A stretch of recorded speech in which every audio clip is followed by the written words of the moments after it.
two teenagers have reintroduced COVID-19 to Queensland, Australia. They allegedly provided fake names to enter the state after heading to Melbourne to commit theft and attend illegal parties. Here's a summary of the article. Queensland is on edge after 3 new COVID cases emerged, 2 of them teenage women who allegedly lied on their border declaration, bringing coronavirus into the state's southeast. Their actions have been labelled as reckless, as a major testing and tracing operation gets underway to stop the spread in Queensland. "I'm very disappointed. I think it was reckless," another told 7NEWS, Chevron right icon. "I'm very disappointed." Queensland Police State Disaster Coordinator Steve Golshevsky said an investigation into the women's movements was ongoing.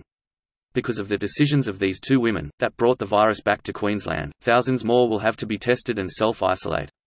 Queensland will now be declaring Greater Sydney a COVID-19 hotspot, she said on Wednesday. Residents will be banned from entering the state, returning Queenslanders forced into hotel quarantine.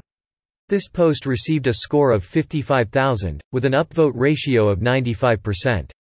Here are the top comments in response to this article. Travelled to Melbourne to allegedly commit theft on high-end fashion stores. Were handed $1,600 fines for attending an illegal party, provided false names and declarations upon returning to Brisbane, continued to travel within Brisbane for the next 8 days. Holy fuck. They exposed an entire medical dental group twice. I really hope that they were not getting dental care. 20 minutes first visit, 5 minutes second visit. Sounds like retainer casting for the first procedure and picking up retainer for second. I bet her lawyer insisted on a retainer as well. Retainer. I hardly know. Thanks, Dad. Dad jokes build friendly rapport. You liked it. That's why I said thanks. I did like it. What a bunch of cunts. I hear there's a lot of cunts in Australia. There's good cunts and these fucking cunts. Sick cunts and shit cunts. Fucking oath. My God, how do you people even understand each other? Can use the word cunt 101 different ways and it's about the tone of voice and the sentence it's used in. Got it, ya sick cunt? Kinda like Canadians and a. Ever meet a Canadian Australian? And make sure use protect your mates okari now uses a cunt say.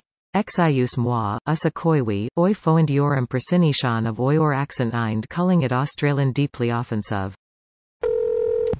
This is why I always tell teens don't go to Melbourne to commit theft and attend illegal parties.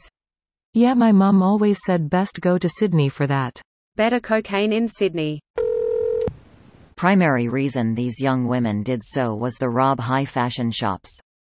$1,600 fines seems light given the intent.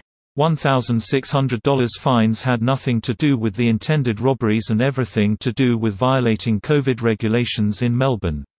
Wow, actually fining people for not following regulations, what a novel fucking idea, instead of making all these regulations and mandates and then doing fucking nothing to people who break them except say, hey, don't do that. One thing we've done right. In Victoria, currently in a huge outbreak, we fine people $200, €120, $160 USD if they don't wear a mask. Everyone is wearing a mask. Over 2 weeks ago the health advice was to wear a mask and nobody did. Now our defense force has to door knock people who test positive to make sure they're isolating. Damn, that sounds rough. Canadians have been pretty good, so far. I haven't heard of too many people making a fuss out of masks. I can only think of the one racist guy from Mississauga. Vancouver here, most people that I see day to day, even inside stores, haven't been wearing masks since the beginning. I don't know how we've done so well, though perhaps that's an indication we could have done and could be doing that much better. That said, we had some pretty effective self-quarantining at the start. This video was automatically created by Reddit to speech.